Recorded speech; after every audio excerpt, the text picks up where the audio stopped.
porque muchos son los tonos de la actualidad. Presentamos Matices.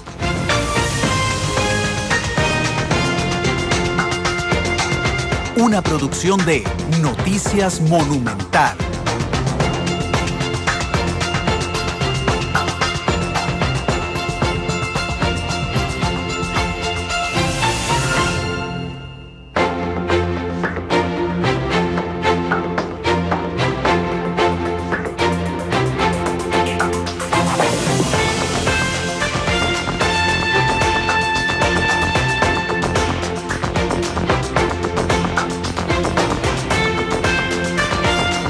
Con 35 de la tarde, ¿qué tal? Buenas tardes, bienvenidos a Matices, este programa de Radio Monumental, que es una producción de Noticias Monumental y que busca establecer análisis, debate a profundidad de lo que ocurre en Costa Rica y en el mundo.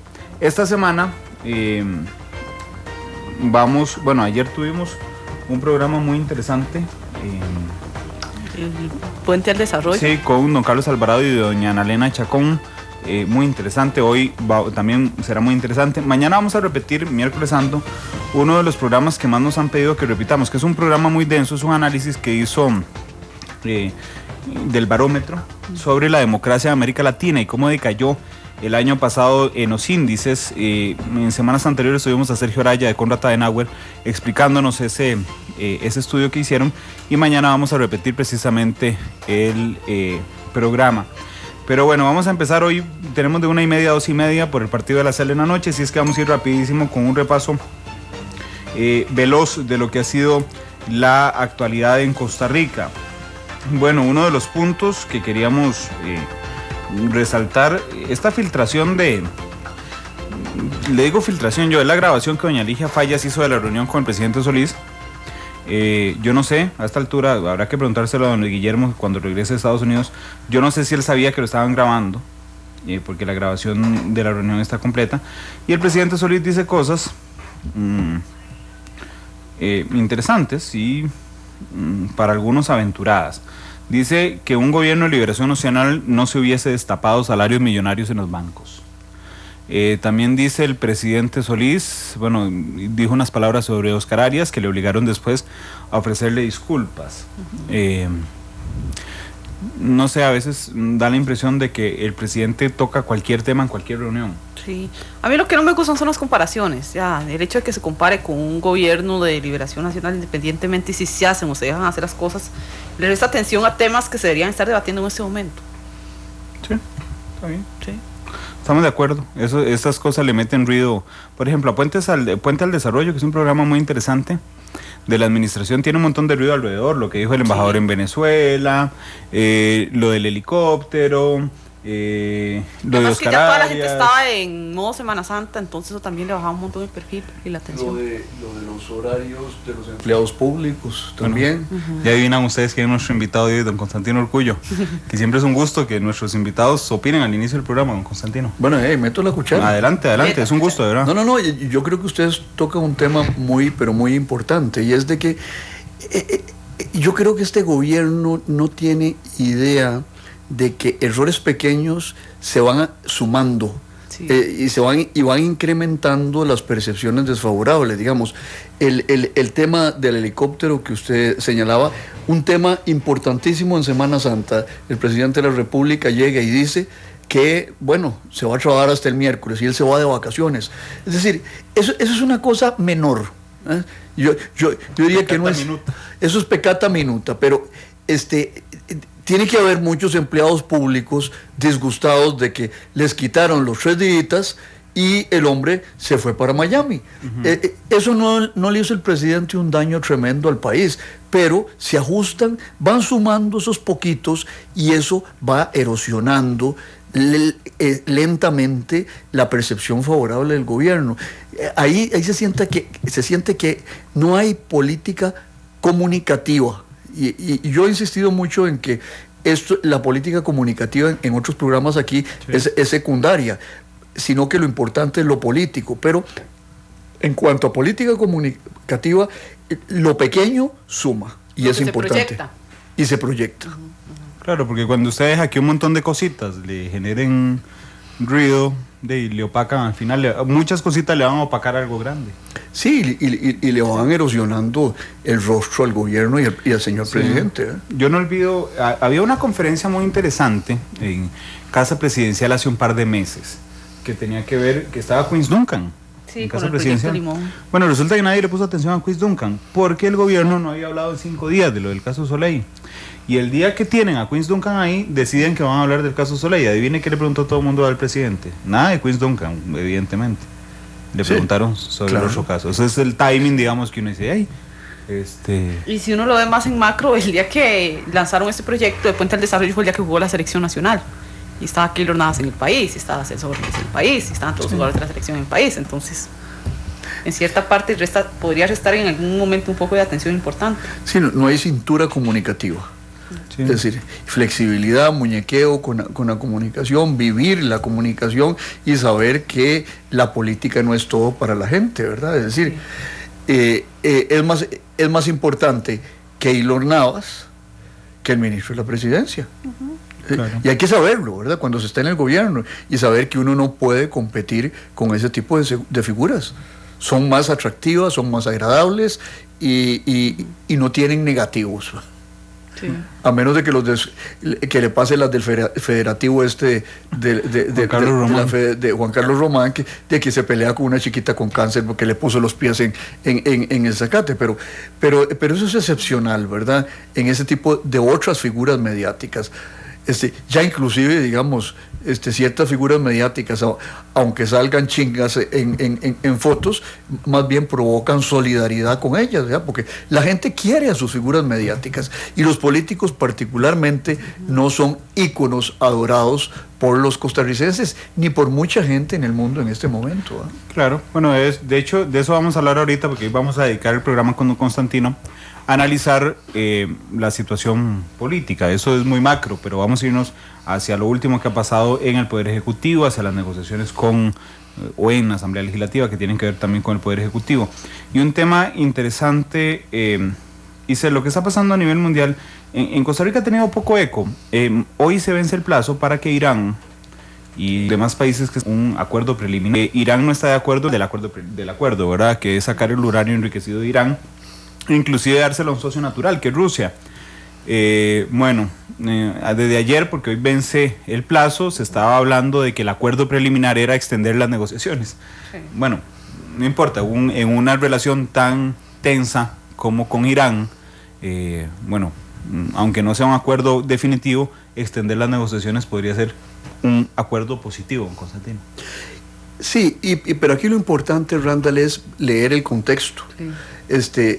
Ahí lo que está ocurriendo no es exclusivamente lo que tiene que ver con la cuestión nuclear, aunque es importante, claro, ni lo que tiene que ver con Israel, sino que hay una confrontación entre los chiitas iraníes y los sunitas, liderados básicamente por Arabia Saudita. ¿Y eso a dónde se expresa? Se expresa en Siria, por un lado, donde el ejército, el Estado Islámico, representa tendencias de origen suní, vinculadas a Al-Qaeda y no enteramente.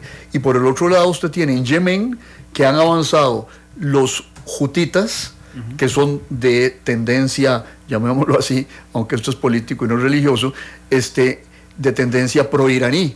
Y Arabia Saudita interviene con su ejército. Es decir, ahí el gran temor de los árabes sauditas es que Irán se les extienda. Ya se extendió paradójicamente para los Estados Unidos a Irak y ahora pareciera que adquiere un nuevo... Claro, y lo último en materia internacional, antes de entrar al campo, al tema de fondo, Lufthansa, que es la aerolínea alemana gigante, que uno de sus brazos económicos es Germanwings, dueña del avión que se estrelló la semana pasada en los Alpes franceses. Bueno, resulta que hoy Lufthansa, que ha tenido un manejo de crisis muy consecuente, digamos, con el tamaño de esa empresa, pero resulta que hoy suelta un dato y admite que el piloto Andreas Lubitz le había informado a la empresa que había padecido una depresión grave y esto pone ahora sí a Lufthansa, digamos, en el centro, digamos, de la discusión, porque la empresa ya ha tenido, no solo por protocolo, que apartar, digamos, un una cantidad considerable de dinero para la indemnización de las familias que viajaban en el avión, sino que ahora, hasta este instante había sido una víctima, ¿verdad? Porque no sabía de la depresión, porque no sabía de eso. Bueno, ya hoy admite que en 2009 sabía, previo a que le dieran ellos el certificado a Lubitz de que podía volar. Y desde el 2009, no Sí. es un tema viejo, y eso cambia mucho el contexto, principalmente legal, que implica ese acontecimiento con el avión, que todos los días se da algo nuevo, ha permanecido mucho más días de lo que normalmente se espera en la agenda de todos los medios internacionales, y ahora sí, siente un precedente y establece mucha responsabilidad sobre la aerolínea. Y esto genera cambios en las culturas de vuelo. En 2001, después del ataque a las Torres Gemelas, se dieron algunos cambios específicos en que la cabina más bien tenía que estar absolutamente cerrada. Estados Unidos exige 2 pilotos en la cabina siempre, Europa no, por eso es que uno puede salir en este caso. Pero ya aquí estaba leyendo ayer algunas historias de viajeros que en las últimas horas los pilotos salen a saludar a todos los pasajeros, a garantizarles que va a ser un vuelo tranquilo. De hecho, uno de Germanwings tuvo que salir a decirles que él le había prometido a la familia regresar ese día en la noche, así es que para tranquilizar a los pasajeros. Es un cambio de cultura. Yo preferiría que no saliera siquiera. El piloto. Sí, porque le recuerden uno la torta, ¿verdad? Bueno, habría que verlo cuando uno se monta al avión, que está el capitán siempre saludando. La mayoría de las veces habría que medirlo, a ver cómo anda. Pero bueno, esos son los temas que están dando vueltas. Hoy martes santo y los temblores, por supuesto. No hay Semana Santa sin temblor. Sí. Es casi bíblico. Hoy leímos los titulares con efecto incluido. Sí, hoy le estábamos leyendo el titular de que hay las réplicas del terremoto de Sinchón, y se vino el temblor exactamente en ese titular. Hoy teníamos efectos incluidos en la segunda emisión de Noticias Monumental. Pero bueno, ¿hubo réplicas al mediodía? A las 11:05. 4.5. 4.5. En San Ramón. Pero bueno, bueno, vamos al tema de fondo ya. De martes santo, 1:47 de la tarde. En términos generales, empecemos. ¿Qué le ha parecido? Ya casi vamos al año del trabajo del Poder Ejecutivo, don Constantino. Bueno, un trabajo muy difícil, una ruta muy, muy accidentada. Yo diría caracterizada estructuralmente por el problema de que es un gobierno que está en minoría legislativa, y importante, es la segunda minoría legislativa. Después, caracterizada también por las divisiones internas del partido de gobierno, por un lado el otonismo y por otro lado el luisguillermismo, y podrían andar otras facciones ahí ocultas en esas contradicciones internas. Luego me parece que es un gobierno que tuvo que aprender corriendo. Apenas tocó el suelo lanzado del avión, tuvo que seguir corriendo y aprender de camino, y eso es difícil. La Nación al inicio del gobierno sacó una infografía muy interesante donde mostraba que el 38% de los ministros no tenían experiencia política previa, y eso cuenta.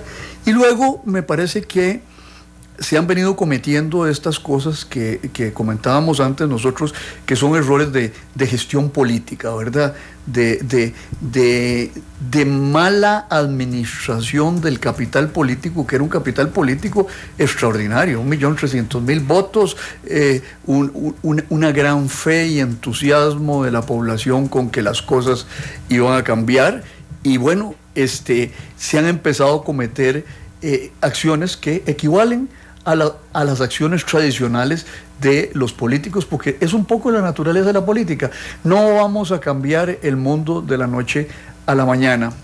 Y en ese sentido yo creo que la ruta ha sido accidentada por esos 4 factores generales, a los cuales se les podrían añadir algunos más. A mí me parece también, don Constantino, que en ocasiones la cultura PAC, ¿verdad?, que es muy fuerte, es una crítica fuerte, es una crítica ácida, históricamente le pasa factura ahora. Claro, ¿verdad? Porque una cosa es estar tirándole al fuerte, y otra cosa es estar en el fuerte, bombardeando el fuerte desde afuera, y otra cosa es estar en el fuerte y que lo bombardean a uno. No estaban acostumbrados a eso. Habrá que ver si cuando el PAC vuelva a ser oposición, de entre 4, 8 o 12 años, cambia, digamos, después de haber sido gobierno, le cambia la visión de la oposición.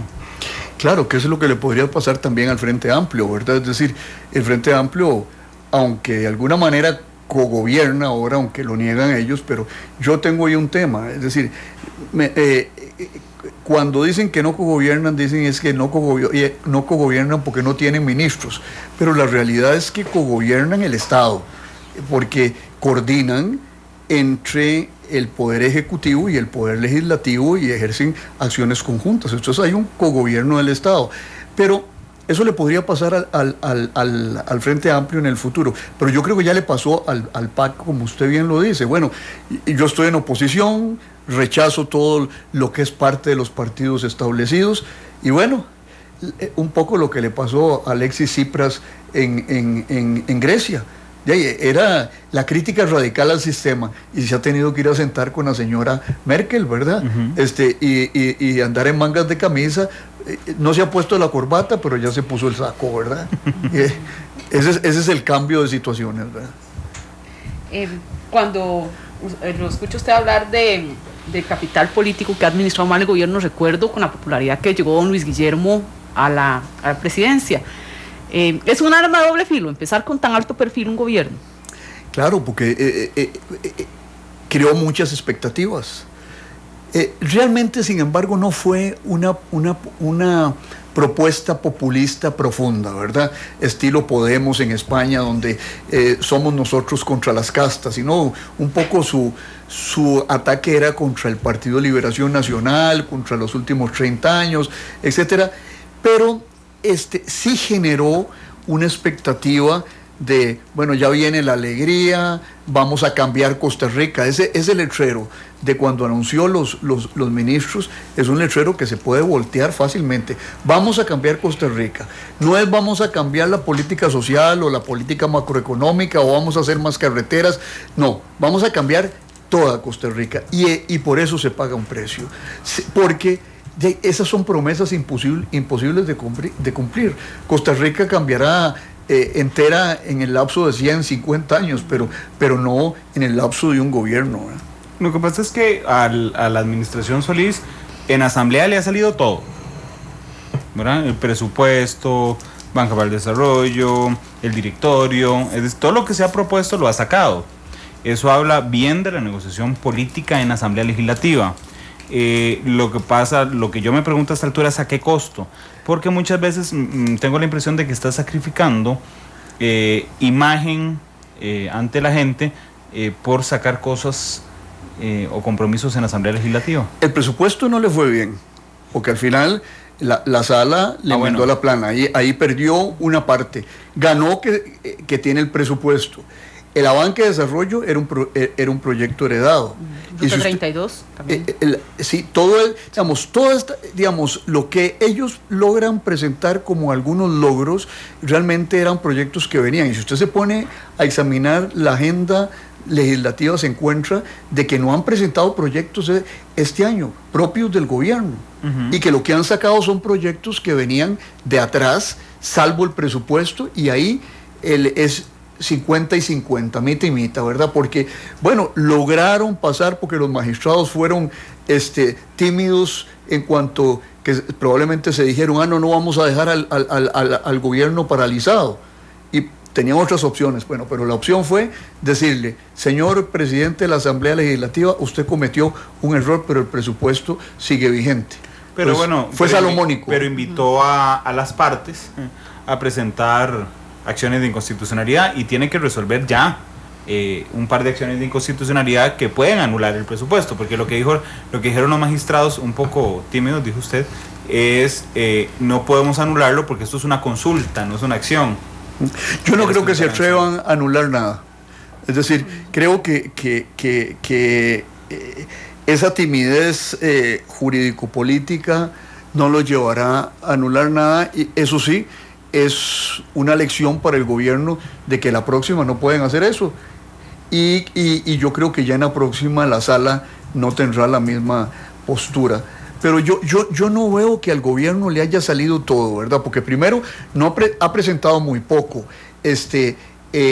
Ha seguido ha tenido una actitud seguidista en cuanto a proyectos legislativos. Y eso no está mal. Es decir, hay que decirlo claramente. ¿Qué importa que vengan de otro gobierno? Si eran buenos y tomó la decisión correcta el gobierno.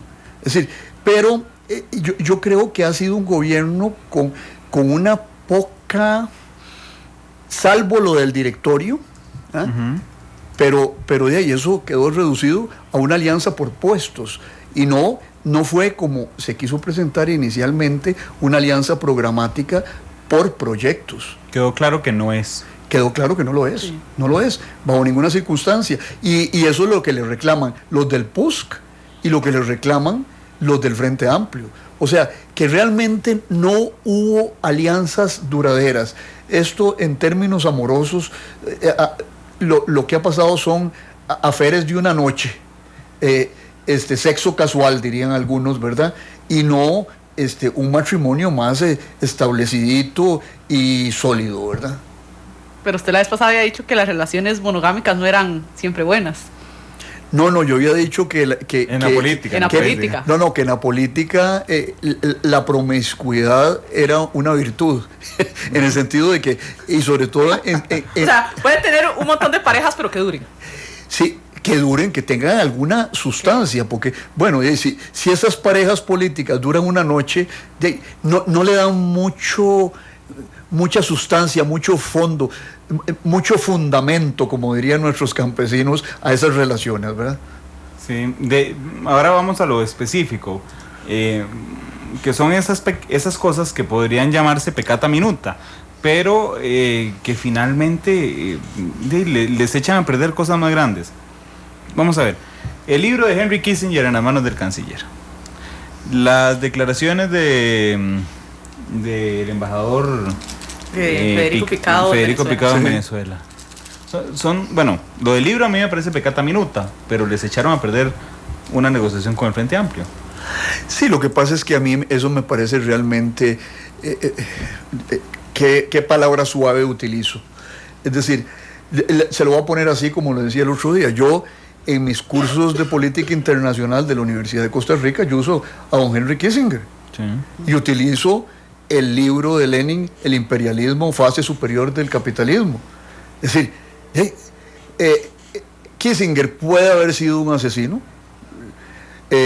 Lenin mató un montón de gente. Mao Zedong. Pero eso no es motivo para descalificar a un canciller, ¿verdad? ¿Cómo se llama el libro de Hitler? Mein Kampf, Mi lucha. Mi lucha, bueno. Hay que leerlo. Es decir, por cultura general. Sí. Por cultura, esas cosas hay que leerlas.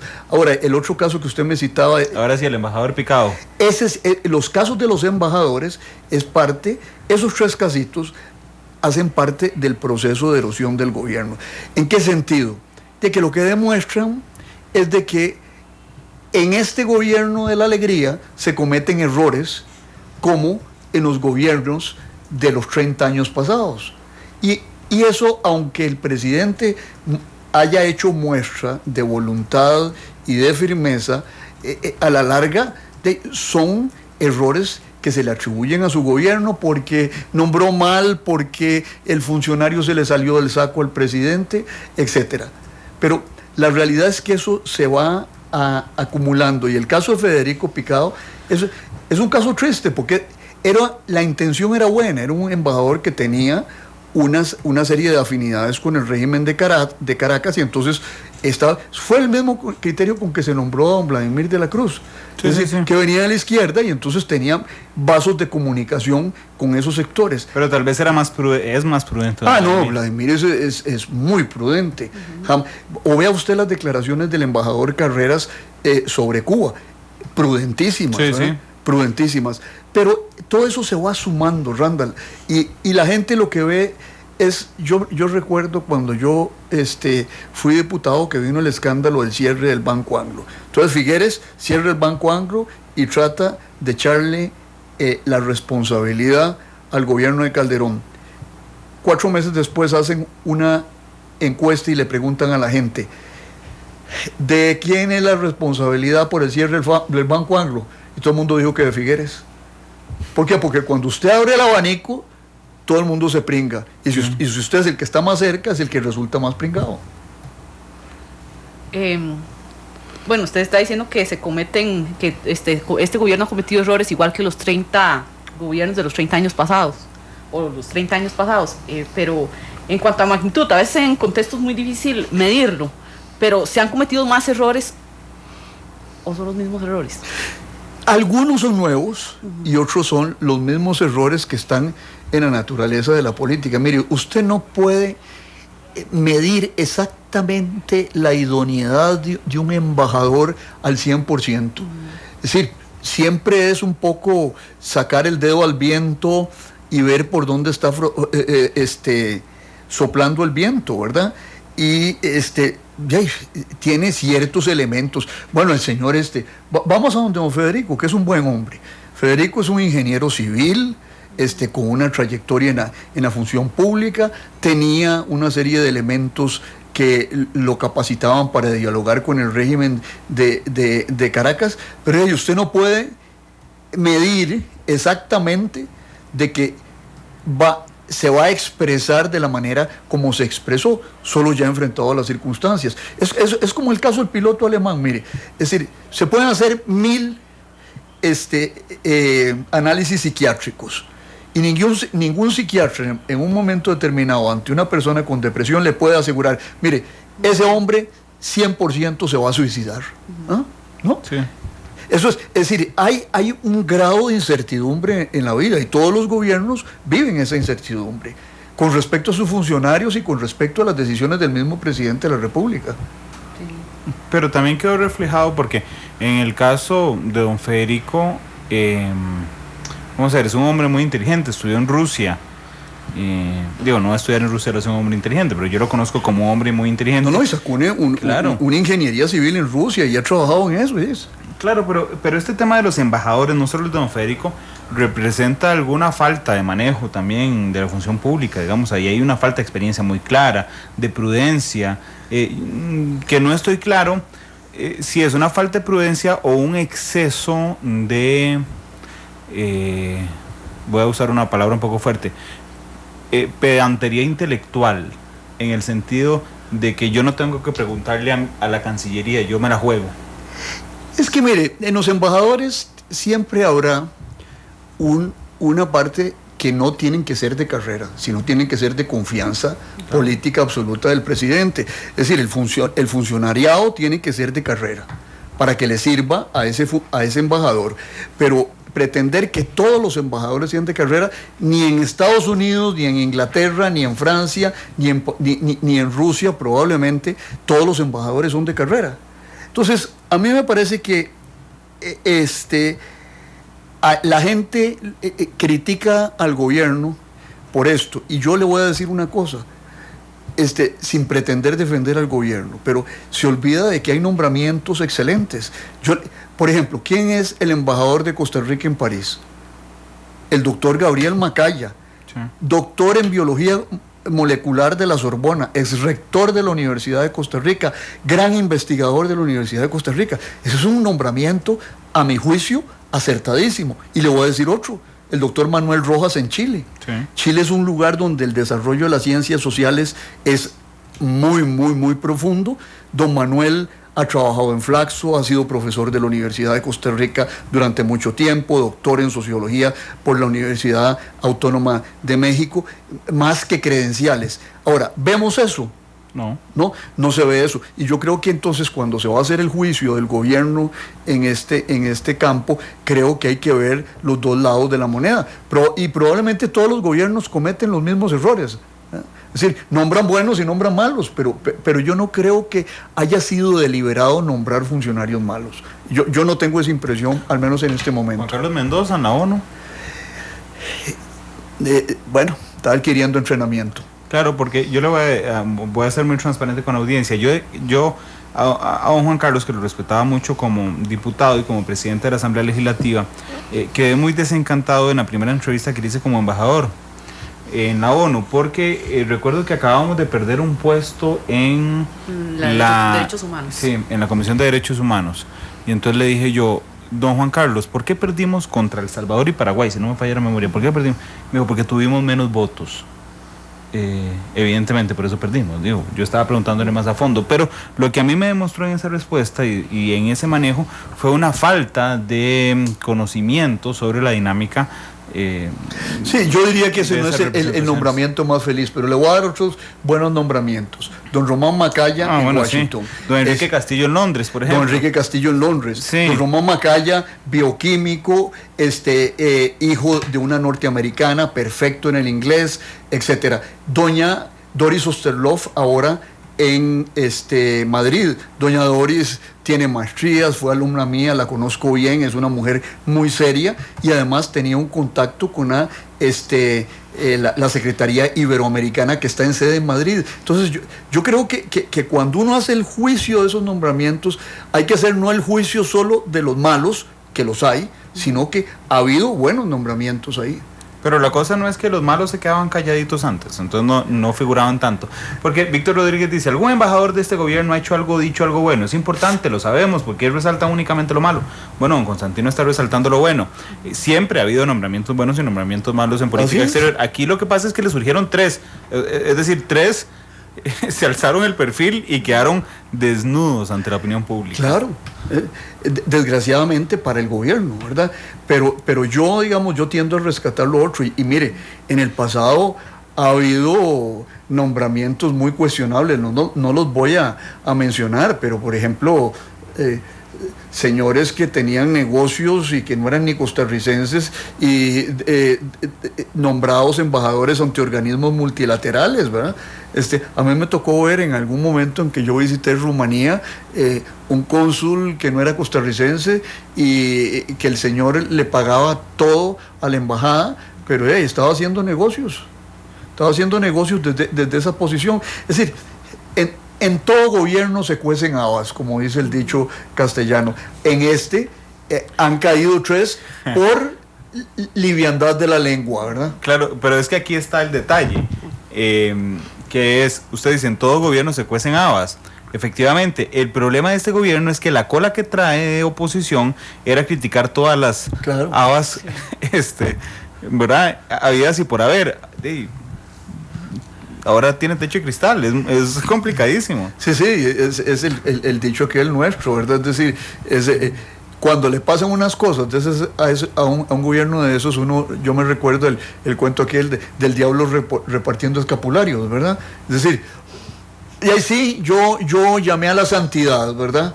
Y a la excelencia, y de pronto resulta que me salen no santos, que no hay ningún escándalo de corrupción grande. Eso es algo que hay que decirlo claramente, ¿verdad? Sí, los escándalos... No, ni grande ni pequeñito. No, ni grande ni pequeñito, son escándalos de impericia. Tal vez el del abogado del PAC, pero ese era previo al gobierno, no era parte del gobierno, pero yo creo que, por eso le digo que eso son casos pequeños que se suman.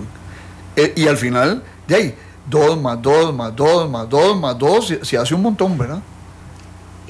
Bueno, con el tema de los embajadores, uno entiende que siempre hay gente con un perfil más alto que otros o que son nombramientos más idóneos en un lugar que otros, pero también es una evidencia la falta de comunicación entre las embajadas y el gobierno, porque en un momento tal vez no pudieron haber habido en el pasado malos nombramientos, pero también tal vez hubo más comunicación sobre lo que se debía decir o no se debía decir. Yo creo que había un mayor sentido del control en los gobiernos anteriores. Es decir, la gente sabía que el que dirigía la política exterior era Oscar Arias a través de don Bruno, que don Enrique era socado y que don René tenía el apoyo de doña Laura. Y aquí tuvieron que hacer la experiencia de que el presidente se amarra los pantalones y que no era la ruta de la alegría, sino era la ruta diplomática donde hay que ser sensatos, cautos y prudentes. ¿Salió bien parado el canciller? Ha salido bien. Inclusive yo lo conozco poco, pero digamos, hay una acción reciente en la cita de los ministros de Centroamérica con el canciller Lavrov, donde el canciller de Costa Rica le dice en la cara a Lavrov, mire, nosotros tenemos interés en colaborar con ustedes, pero señor, ustedes están vendiéndole armas a Nicaragua y están poniendo en riesgo el equilibrio de fuerzas regional. Vengan acá, cooperen con nosotros, pero no vengan de mercaderes de armas. Eso fue lo que le dijo el canciller, es decir, y ha afirmado posiciones, lo cual está bien, ¿verdad? Es un punto alto. Creo que sí. Canciller González. Creo que sí. Bueno, de hecho, dice Marco Inicio, el señor canciller empezó a sacar las posibles canastas malas antes que dañen a las demás. Ok, pasemos el tema de los embajadores. Vamos a la relación con otros poderes de la República. Luis Paulino Mora Lizano. Vamos a ver, un día de estos, ¿quién lo decía? Belisario Solano. Decía que los diputados tienen el ego muy grande. Él fue diputado y usted también, así que usted también nos puede alimentar si es cierto que tienen un ego muy grande. Entonces decía, yo como diputado me sentiría de segunda categoría cuando Casa Presidencial le encarga la negociación con la Asamblea Legislativa a un viceministro y no al ministro de la Presidencia. ¿A usted le golpearía el ego eso? No, mira, yo es que se me ha desinflado con los años, probablemente. Sí. Muy desinfladito, porque ya tengo 12 años de no andar en esos avatares, ¿verdad? Pero sí tienen... Mire, yo siento que... este es un muchacho, perdone que le diga así, pero así lo veo, su papá fue muy amigo mío, y que tiene una experiencia interesante. Sí, Estuvo 4 años ahí como asesor de un diputado de colmillo como es don Luis Fischmann. Es decir, debe haber aprendido mucho Luis Paulino Mora, hijo, en eso, y yo creo que ahí lo que cuenta, digamos, la mayoría de los diputados probablemente no tienen la experiencia parlamentaria que tiene Luis Paulino. Sí, el que es diputado por primera vez no tiene esa experiencia, y yo creo que yo no me sentiría ofendido, no, para nada. Ok, pero lo veo una buena ficha para negociar con la Asamblea. Creo, está por verse, es decir, porque una cosa es ser asesor y otra cosa es ser actor directo y tomar decisiones y negociar. Está a prueba. Está a prueba don Luis Paulino Mora Lizano. Pero yo creo que tiene la experiencia y tiene el potencial de desarrollo suficiente. Yo le he visto declaraciones muy sensatas los últimos días. Esperemos. Vamos a hacer una pausa, son las 2:12. De última hora les informamos que la Federación Costarricense de Fútbol ha decidido separar a Juan Carlos Román como encargado del proyecto Gol, por esto que decía don Constantino al inicio. Parece que las reacciones en la FEDEFUT son más rápidas que en el gobierno de la República. 2:12, vamos a la pausa y regresamos.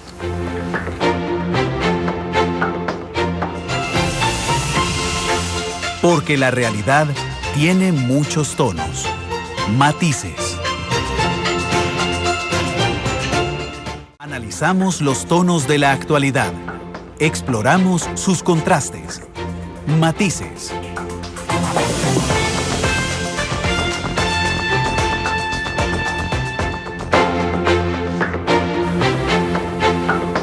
Dos con 18 minutos de la tarde, estamos hablando con don Constantino Urcullo esta tarde sobre la labor del Poder Ejecutivo.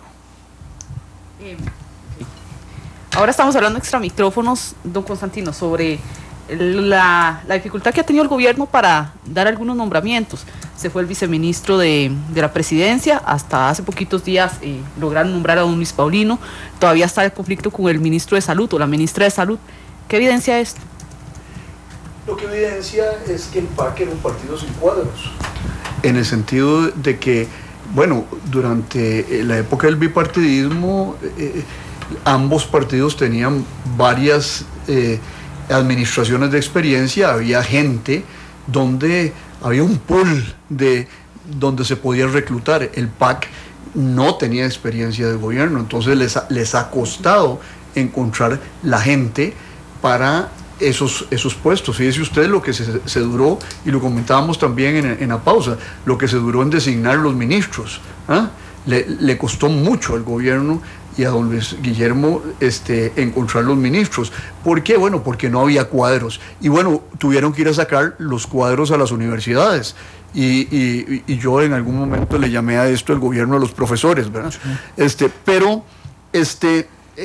Ese ha sido el problema, de que es un partido sin experiencia de gobierno. Y además un partido, hoy día partido, por muchas corrientes internas que se enfrentan unas a otras, entonces tienen alguna capacidad de veto unas corrientes sobre las otras, y sobre todo es un partido que está enfrentado ya no solo Otón contra Luis Guillermo, sino me parece que es el PAC contra los amigos del presidente, contra la troika, ¿verdad?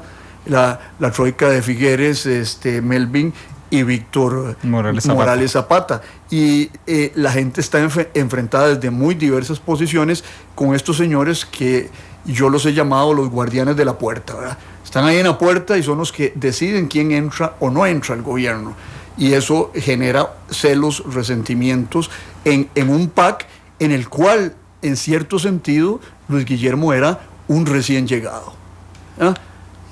Los puntos altos de este gobierno son ministros que no son PAC. Alexander Mora, del COMEX, me parece que ha hecho un trabajo muy respetable. Sí. Celso Gamboa, exministro de Seguridad Pública. Manuel González. Sí. Ninguno de los tres es PAC, ¿verdad? Y tampoco son profesores. O han sido profesores en algún momento, pero digamos, no se dedican a otras cosas. Sí, la única punto alto que me parece a mí, PAC, es doña Sonia Marta Mora. Sí, esa es histórica. Desde el inicio, y ha hecho una buena tarea. Sonia Marta es una mujer muy inteligente, enérgica y activa, ¿verdad? Creo que y con una gran experiencia en el sector de educación, fue rectora de la UNA. Entonces, yo creo que ese es el problema. Ese problema lo vimos antes en el gobierno de don Abel Pacheco, donde fue un gobierno en contra del partido que lo llevó, o enfrentado al partido que lo llevó a Zapote. Claro. Y ese es el tipo de gobiernos que generan el multipartidismo, donde realmente en determinados momentos la base social y electoral de un poder ejecutivo no es la base del partido que lo postula y se quedan aparte.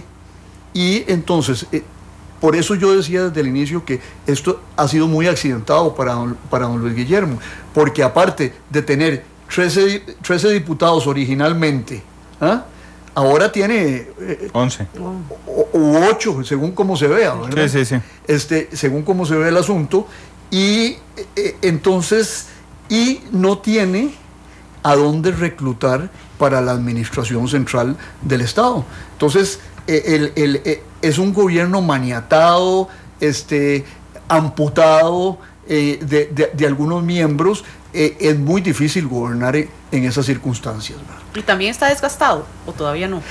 Yo, en esto, mire, no ha habido encuesta, solo el CIP Gallup de enero, y esa lo que demostró, bueno, es que el señor todavía no estaba en negativos en ese momento, pero que había bajado de septiembre a enero cerca de 25 puntos, si mal no recuerdo yo. Es decir, se está desgastando.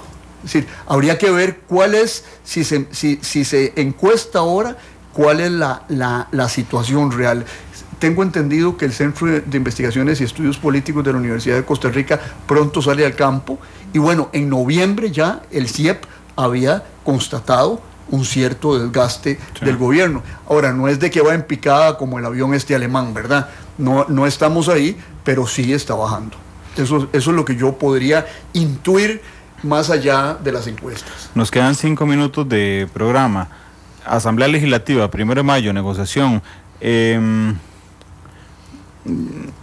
Don Luis Guillermo ha bajado un poco el tono. Al principio era muy proactivo a favor de Henry Mora, ya frenó un poco y dijo, no, ahora esto es decisión de la Asamblea Legislativa, pero al principio había dicho, a mí me encantaría que fuera don Henry, estamos trabajando para que sea don Henry. ¿Cómo ve ese 1 de mayo, Constantino? Bueno, yo pienso, lo primero es el presidente de la República nunca se ha metido en eso porque paga un costo.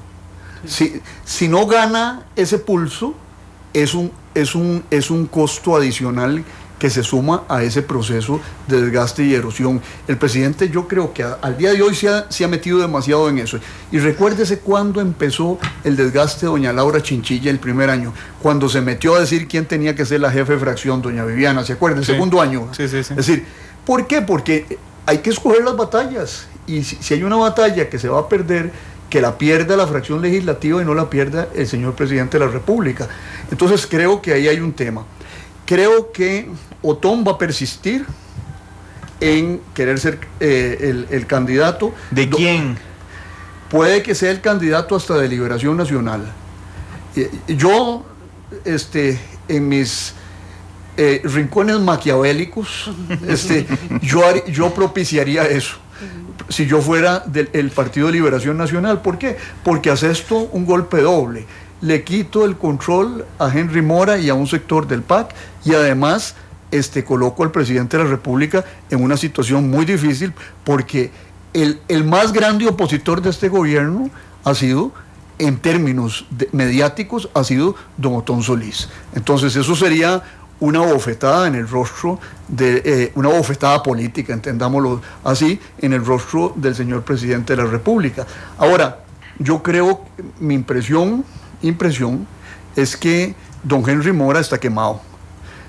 Han sido muchas las cosas alrededor de su gestión que se han cocinado, la última lo de la Sala Constitucional, y podría el PAC buscar otros actores además del actor Otón, que no es propiamente PAC Luis Guillermista, sino PAC fundacional. ¿A quiénes veo yo en el PAC zapoteño? Doña Emilia Molina, me parece que sería ya una señora con la experiencia de jefe de fracción, sería una oportunidad para el PAC de promover eso. Ahora, lo que pasa es que se le está poniendo difícil la cosa, porque ya hay una parte del Frente Amplio que se resiste a darle el apoyo al PAC para este directorio, y otra parte del Partido de Unidad Social Cristiana, ¿cómo es que se llama? Don Rafael Ortiz. Don Rafael Ortiz. El orticismo va por un lado, doña Rosibel, Gerardo Vargas van por el otro, y yo creo que hay un tercer sector, que es el de don Jorge Rodríguez, que también tiene una ruta propia, que ya dijo que iba a votar por don Henry Mora. Entonces, yo al día de hoy no hago pronósticos, ¿verdad? Porque no hay quiniela. Yo al día de hoy veo que alcanzar esa meta de mantener el control del directorio para el presidente Solís va a ser extremadamente difícil. Sí, yo veo 3 candidatos potenciales. Veo a doña Emilia como candidata natural del PAC. Creo que don Henry es más una estrategia para proteger a doña Emilia. Veo a don Otón, lo que pasa es que no lo veo como candidato del PAC, claramente. O una parte del PAC. Bueno, sí, una parte, 4. Pero no de gobierno. Sí, no de gobierno. Sí, no de gobierno. Y veo a doña Marcela Delgado. Marcela Guerrero. Marcela Guerrero, sí, Marcela Delgado es una colega. Marcela Guerrero. Sí, no, yo no, bueno, yo he oído que ella tiene interés.